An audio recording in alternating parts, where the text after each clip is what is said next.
ప్రభు చాలా మంది అంటారు కదా, యేసు ప్రభువుని నమ్ముకోమని చెబుతా ఉన్నప్పుడు యేసు ప్రభుతో మాకు పని లేదు, యేసు ప్రభు మా దేవుడు కాదు, మా కులానికి చెందిన వాడు కాదు, మా మతానికి చెందిన వాడు కాదు, మా జాతికి చెందిన వాడు కాదు, మా దేశానికి చెందిన వాడు కాదని మాట్లాడతారు. కానీ వాక్యం ఏం చెప్తుంది, దేవుడు ఏం చెప్తున్నాడంటే యేసు క్రీస్తు అందరికీ ప్రభు అయి ఉన్నాడు. కొంతమంది అంటారు కొందరికే ప్రభు అని, కొంతమంది చెప్తూ ఉంటారు.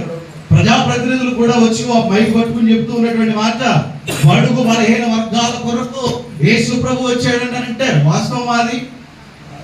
బడుగు బలహీన వర్గాల కొరకు యేసు ప్రభు రాలేదు. పాపములో చచ్చిన స్థితిలో ఉన్న వారందరినీ కూడా ఆ పాపంలో నుంచి విడిపించి విమోచించి ఉన్నతమైన పరలోకపు భాగ్యాన్ని ఇవ్వడానికి యేసు ప్రభు ఈ లోకంలోనికి వచ్చాడు. ఇది ప్రజలందరికీ కలగబో మహా సంతోషకరమైనటువంటి సువార్త.